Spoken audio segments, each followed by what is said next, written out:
After the Masahiro Tanaka trade left our 5th starter spot wide open, Daisuke Matsu came in and pretty much shat the bed for his first 4 starts. So the reason we started out with him is because he has minor league options left. So we sent him down to AAA and we're going to call up Bronson Arroyo.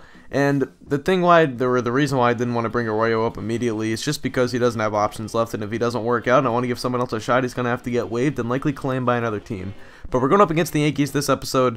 This is a Mother's Day gameplay, real-life game that just happened last Sunday, and you're going to see this Yankees roster built mainly on pitching. 3 of the best starters in baseball in Max Scherzer, David Price, and Johnny Cueto all play for this team.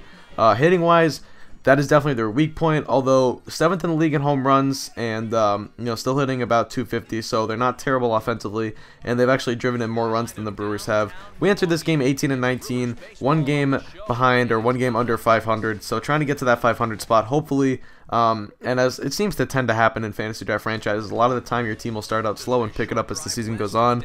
I'm hoping for a very similar thing. I like how our team is kind of constructed right now. I think we have some room for improvement in some places that we can maybe, try and wheel and deal at the deadline to improve the roster a little bit. But as of now, I'm liking how things are going.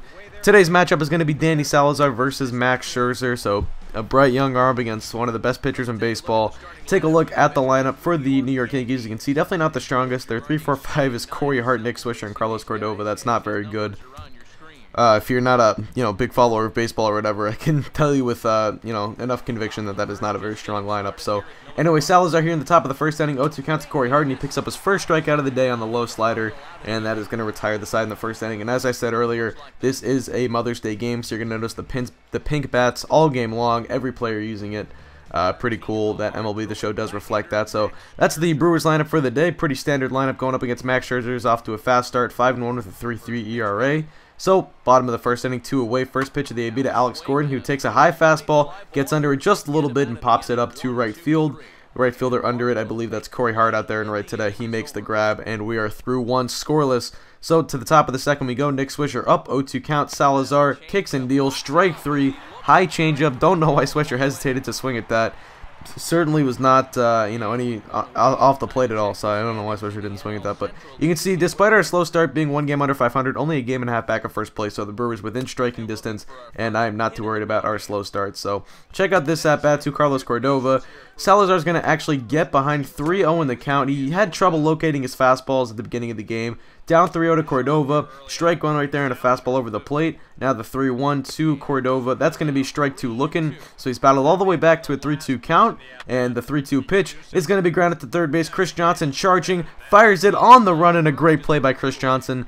A third baseman, not known for his defense, but making a nice play defensively right there. As you can see, fielding with 1 glove, throwing it, and getting the runner out. So a nice battle right there from Danny Salazar and a better defensive play from Chris Johnson. We're into the bottom of the second here. Victor Martinez getting things started. Our first base hit of the day, and that's going to be a single into right field. So Martinez gets on board, and we are ready to try and get our offense moving today against Max Scherzer. Next batter is Salvador Perez, 0-2 count. That's grounded to short, to second for 1, on to first in time. Salvador Perez, not the fleetest of foot, and ends up getting thrown out on the double play. So nothing brewing, and we're going to move ahead to the top of the third. First batter is, I believe, Chris Iannetta, and Iannetta goes down swinging on that slider. Another beautiful pitch from Salazar, getting the strikeout working so far. Now the 0-1 to the 9-hitter. This is going to be the pitcher, Max Scherzer. He's going to bloop this one into left, and that's going to be the first base runner of the day for the Yankees, coming off the bat of Max Scherzer. Not who you would expect, but nonetheless, I'm sure they'll take it. So runner on first with 2 outs. Next batter is Omar Infante, the 0-2 count. And Infante is going to ground this one slowly to the first baseman. Salazar over to cover, gets there just in time. Victor Martinez has not played a lot of first base in the last couple of years, ever since he tore his ACL prior to the 2012 season. And really not a great defensive first baseman. Maybe he should have stayed home on that. But we got the out, and that's all that counts. So, nonetheless, Marco Scutaro ends up striking out here, and now in the bottom of the third, still the 3-1 count to Danny Salazar, and Salazar actually works a walk off of Max Scherzer, a 5-pitch walk. Not something you would expect. The way our offense has been scuffling so far this afternoon, Danny Salazar working a walk. Now it's a full count to Andrelton Simmons. Salazar not even running on the play, but it does not matter. Simmons walks as well. Simmons, not a guy who walks a whole lot. Pretty much league average is OBP is about 50 points or so ahead of his average last season, which is pretty much MLB league average. But either way, working a walk-off Scherzer, pretty impressive. But then next batter, Shane Victorino, and he flies out to center field. So Scherzer escapes the jam, puts 2 on with 2 outs, but ends up getting out of it. So we're going to head into the top of the 4th inning now. 1-2 count to Austin Jackson, and Jackson is going to strike out. We went high fastball in the previous pitch, set him up nicely. Jackson liked to chase the high fastball, so we go change up away, and it works out. Now 2 batters later, it's Nick Swisher up, and he pops this one up third base side, and we're running the shift, so Salvador Perez has to come all the way out and grab that, and he almost misplays it, but a nice play nonetheless by the athletic catcher Salvador Perez. So Scherzer, the first pitch to the first batter, the top of the 4th inning, and that is a low fastball that Gordon does not miss, and he drives it into right field for a line drive home run, and that's going to be the first run of the ball game for either side. Alex Gordon with a line shot that clears the fence and gets out of here in a hurry. A beautiful piece of hitting right there by Gordon, just being able to take that low fastball that was located pretty nicely by Scherzer. It was over the plate, but he kept it low, kept it at the knees, and that's just a nice piece of hitting by a professional hitter in Alex Gordon. Not really a huge power guy. Actually, I think he hit, I can't remember, it was either like 15 or 20 home runs last season, so not a huge power guy, but does have some pop. Nonetheless, 1-0 game now. Next batter is Mike Morrison. Check this out. I take ball 3 right there. Pretty much should have been strike 3. Now a 3-2 count. And look where they call strike 3. Right off the plate. On that part of the screen, it didn't even touch any part of the plate or whatever. But you'll see on the replay, it does end up just, I guess, skimming the edge on the show track. But either way, some inconsistencies with the umpire. It looks like maybe he's favoring that left side of the zone if you're from the perspective of a pitcher. But either way, Chris Iannetta up in the next inning, and he's going to take that one to left center field. That was a high pitch that Iannetta did not miss, a hanger by Salazar, and Iannetta takes advantage. So it's a double. Yankees have their first man in scoring position all afternoon and the chance to put some runs on the board. Next batter is Hirooki Nakayama. I'm sure I botched that name, but it's the shortstop for the A's that they signed before last season, and I don't think he's probably played less than 10 games on the team. Either way, he lines out, so we catch a break there, and check this out. Salazar's next at bat, he walks again. Danny Salazar's second walk against Max Scherzer. Once again, 2 on and 2 out for Shane, and once again, Shane can't really do anything with it. Shortstop fires to second, and that is going to retire the side. So Salazar, though, working 2 walks off of Scherzer. I thought that was pretty funny. Skip ahead to the bottom of the 6th here. 1-0 count, 2 out. Martinez lines this one into right field. That's going to get all the way to the wall. Another hit for Victor Martinez, and he's going to get in there with a double. So a little 2-out magic here, or 2-out action I should say, for the Brewers. Next batter is going to be Salvador Perez. 0-2 count. Scherzer from the stretch, and a nice high fastball. Perez could not get up to it, ends up kind of being under it, and pops that one out to Swisher at first.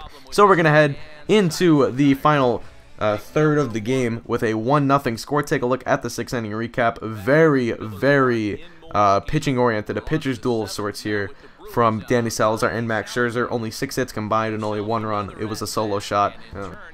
So here we're in the bottom of the 7th inning, and it's a little bit of an interesting situation. Salazar due up third this inning. There's already 2 outs, and I decided before this inning started that if Salazar got up with no on and 2 outs, I was going to let him hit. Otherwise, if there was a runner on and less than 2 outs, I likely would have pinch hit here and turned it over to the bullpen. But instead, I leave Salazar in. He gets the first 2 outs of the 8th inning. Now, the third batter of the inning is Nakajima, and he hits it to center field for a base hit. And, oh, I dropped my phone, sorry. And he ends up reaching a board, or reaching base right there. So a man on first, that's the tying run. And now the pitcher spot is up. Scherzer is done for the day. Adam Dunn will come up and pitch hit. And with the lefty coming up, a lefty with as much pop as Adam Dunn, I do not want to take the risk of Danny Salazar, a tired Danny Salazar at that, hanging a pitch over the middle due to fatigue and ending up relinquishing the lead here. So I'm going to take Salazar out. Great performance out of him, 7 2/3, only 3 hits and I believe 4 strikeouts. We're going to hand it over to Javier Lopez, a lefty specialist. 1-2 count, and he gets Adam Dunn swinging on the cutter. So Lopez does the job, and I thought that was pretty good managing on my part. I don't like to kind of tug my own cape, so to say, but I still thought that was a nice matchup right there. So anyway, Brandon Kinsler is going to come in. Kinsler, the real-life Milwaukee Brewer, on to pitch to the Milwaukee Brewers in the bottom of the 8th inning. Shane Victorino up, and he's going to line this one into left center field. That's going to get down and get all the way to the wall. Victorino, with plenty of speed, will be into second base easily, and I believe that is a 1-out double for the flying Hawaiian Shane Victorino. So, a chance to add an insurance run here. Alex Gordon up 0-2 count, 1 out in the inning, and Gordon ends up taking the pitch. Victorino off for third. A great jump, but a beautiful throw by the catcher right there. And that was actually a replacement catcher, not their starting catcher. They had pinch hit with a catcher in the bottom, or I should say the top of the 8th. So, a nice play, and that pretty much kills the rally. So, we end up going to the 9th inning. 1-0 is the score. We call on Koji Uehara, our closer, one of the best in the game at his job. He's got 10 saves already on the season, looking to make it 11. First batter is Omar Infante, the 1-2 count, and that's going to be a beautiful splitter right there. Infante could do nothing with it and just takes it. A generous call right there from the umpire. Not a great umpiring job, I would say, from this guy so far. But Austin Jackson up now, 0-2 count. That's going to be fielded by Andrelton Simmons. Fires to first, and Jackson beats it out. I cannot believe Simmons allowed an infield single. Simmons, the best defensive shortstop in the game, ends up allowing an infield single there on a pretty routine play. Kind of not what I wanted there. So next batter is Corey Hart. He represents the go-ahead run, tying run on first, but we induce a 6-4-3 double play. Corey Hart, another guy who's not the fleetest of foot, easy to turn right there, and that is going to do it. Salazar with an incredible 7 2/3 innings, a great performance. He would be the player of the game, and the Brewers are back to 500, 19-19 on the season.